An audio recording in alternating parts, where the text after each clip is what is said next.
Hey everybody, welcome back to the channel. I'm Britt, creator of the StyleShaker, your guide to green and clean beauty, and I am back today with a Q&A, and I'm using your comments. I was answering some comments last week and thought, okay, this person's seeing it, but this could be helpful information for everybody else, and like, who reads through all the comments except me? So I'm doing this, and I'm using your comments as the Q&A. Let's dive into it. Here we go. Heads up, if you're going from toxic to non-toxic and have no clue where to start, check out my free green beauty guide back on the website. It's the one-pager I wish I had when I first started out. In the meantime, don't forget to like this video and make sure you subscribe so you never miss another one.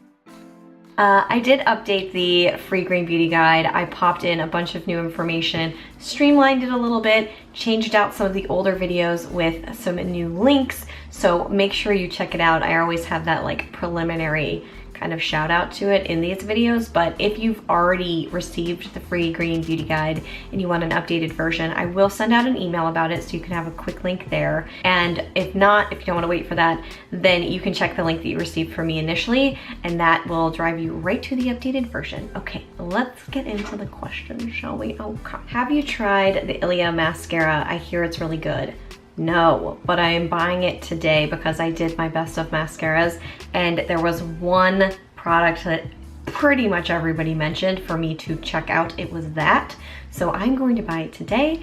I am very excited to give it a try, and hopefully it makes it into the next round of the best of mascaras. We'll see, but thank you for the suggestion. Do you know of any waterproof mascara? So I didn't at the time, but I have heard about the Air Perez waterproof mascara being a really solid option. I wanted to throw it out there. I will add a link below to that for you, and if anybody else watching this video knows how to answer that question better than I can, it's very possible. I've tried a bunch, but there's so much more to try. Then leave a note in the comment section, and hopefully the person who's asking that question can find out. And then I'm sure other people are wondering about waterproof mascaras because like weddings and events, and you're crying, you know what I mean. Do you always put sunscreen on top of primer versus the other way around? I have a tendency to use primer first because it evens out the surface, and then I put sunscreen on top of that. I have asked two different companies about their SPF products. I'm leaning over here because one of them was Suntegrity and then one of them was Coola.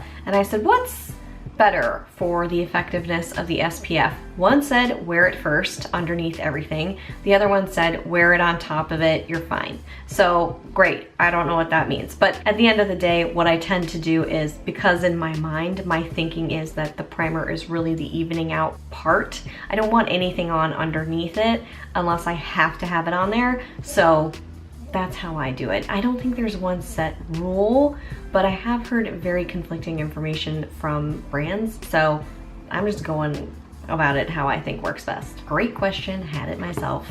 Thank you for asking. What would be a couple of your favorite illuminating primers? I have dry, sensitive skin. Illuminating primers. I like the BB cream from 100% Pure. It is not an illuminating primer, I know, but it happens to be used by moi as an illuminating primer. It's not necessarily the primer that evens out the skin surface as well as another primer that's made to be a primer. Is this a drinking game? Like, how many times can I say primer? But I do like it. It's very illuminating. It's very moisturizing. I would also say that the Vapor Primer, which is called the Perfector, but I just get it in the translucent color, is really great for drier skin. It is more moisturizing. Some people, it will feel like a grease slick on. I know that, but for people with drier skin, I feel like that could be a great option. I love all of Jane's makeup, Jane Iredale. Have you tried any of the Triple Luxe lipsticks by her? No, I have not. I have only tried primarily her face products, and I've tried her skincare. I've tried the lip glosses, which are a little too sticky for me, but I haven't tried these lipsticks yet. Has anybody tried the Triple Luxe lipsticks from Jane Iredale? Do tell. Should I add it to my shopping list? Let me know. I wanna know. Here's a fun one. I did this Dewy BB cream review, and the response was, I can't base an opinion on words. I need to see an application and wear test. The irony here is the video had an application video of me in it. It was like a video within a video. I totally get that. I would want to see how it applies if I'm going to be debating on whether or not to purchase it. So I try to include those more and more and more, and it was in there. And then I mention how well it lasted. So like, I'm a little confused, but I just want to let you know that that information's in the video. Maybe kind of rewind or just keep watching Really good question. Do you like the Inika pressed powder foundation better than the Jane Iredale pressed powder? This brings up a very good point. Where are those products? So I have the Jane Iredale powder foundation here, boop. And then I have the Inika one here. I have this in a very light color, and it's kind of cracking a lot on me, but it's still working.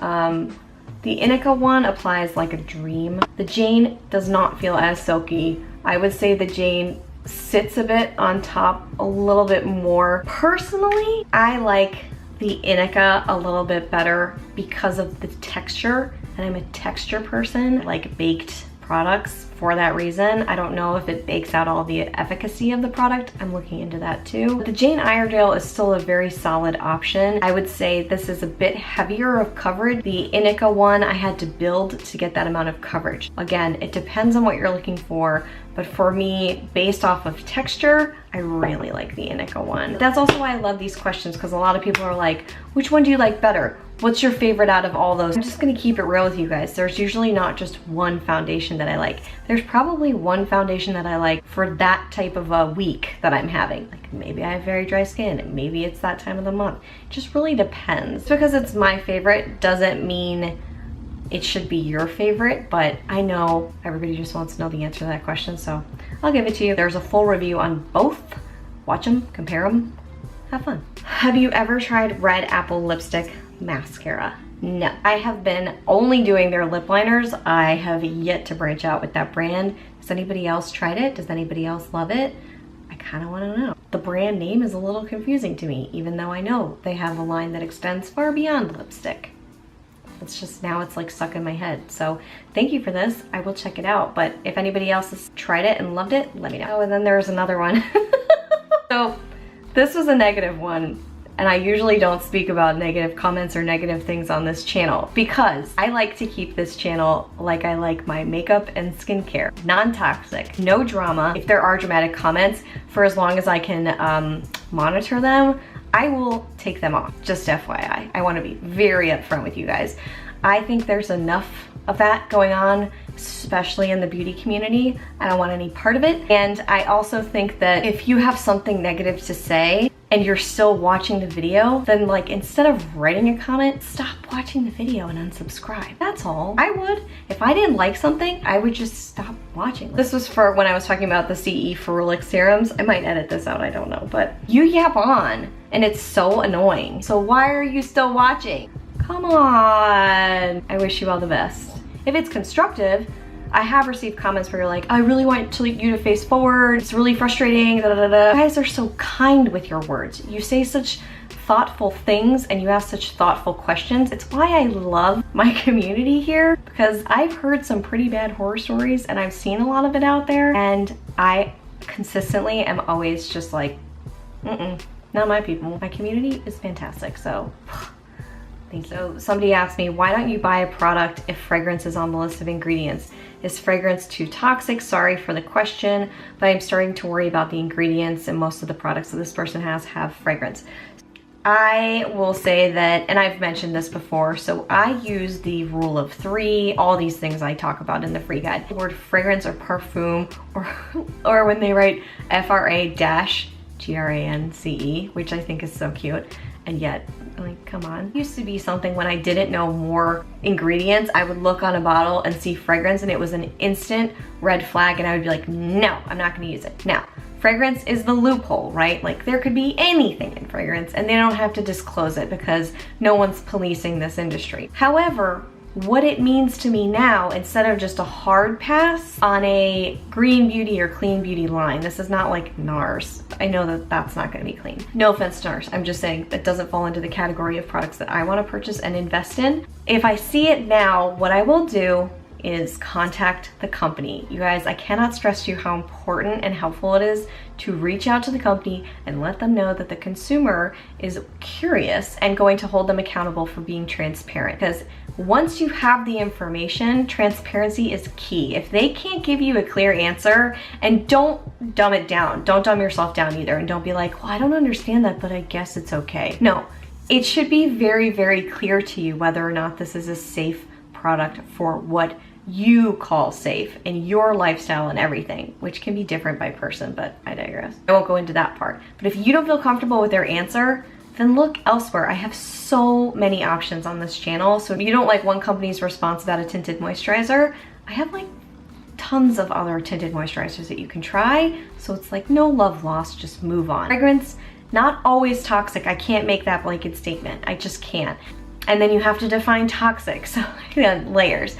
But what it means is, uh-oh, that could be anything. So it just means I want to ask what's inside. And that's what I do nowadays. I've just kind of softened the approach a little bit. I feel like that happens after a while, or at least that's what's happened with me. So if an ingredient has something that's over a 3 on the EWG scale, do I freak out? No, I just look at it, look through EWG, do a little bit of legwork, and then if I still don't feel comfortable, I ask the brand about it. And I think I actually have a little template that you can use. You don't even have to think about what to ask the brand. You just copy and paste it. Do it on Instagram in your DMs, do it via email, whatever is easiest for you. I do it all the time, and they'll get back to you, and if they don't, again, that's your answer. Final question, I could go on forever. I started to watch your videos recently. I would like to know if you've used Burts Bees and Lily Lolo. Are they clean?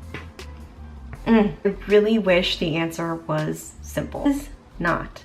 For an entire brand, I'm not gonna be able to tell you. I mean, I could, but like I'd have no time to film or do really much anything else in my life. That question, I can't answer as well as if you said, hey, is this one item clean? And even then, I highly encourage you to get that free green beauty guide that I have. I'm not just selling it, it's free. I did it so you feel empowered and you don't have to wait on me to respond to you, because there's lots of comments. I will get back to you as much as I possibly can. Like, I always want to respond to these comments. I never want to leave you hanging. It might take a little bit longer and you might be like, I gotta buy this stuff. The short answer there is I can't tell you on Burts Bees. I usually don't use Burts Bees. Check out the Green Beauty Guide. You can look at the ingredients yourself. You can use the apps that are out there and you can find those answers, because but what my personal standards are for clean are going to be different and should be different from what your standards are for clean. Let's say you can't use gluten-free products and I can. I don't have gluten intolerance. So for me, something with gluten is totally fine. And I would say, yeah, green and clean, yeah. But to you, that would be like, no. You see what I mean? I appreciate this question greatly.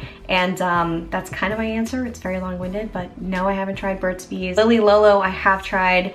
And I think the BB cream or something, I think it was tinted moisturizer, go to the main page on the channel, type in Lily Lolo and it'll pop up. I love the second mascara that they came out with. There was a tinted moisturizer, I believe, or BB cream that had some funky ingredients in there. So there's a couple of pieces of information on Lily Lolo that you can start researching. And that, my friends, is all I have for today's video. I have so many more questions. I'm gonna go off and reply on all these comments probably after I finish filming this. I always appreciate you asking these questions, and that's really all I have to say. Thank you so much for watching. I really appreciate it, and I will see you all right back here real soon. Until then, bye. Bye.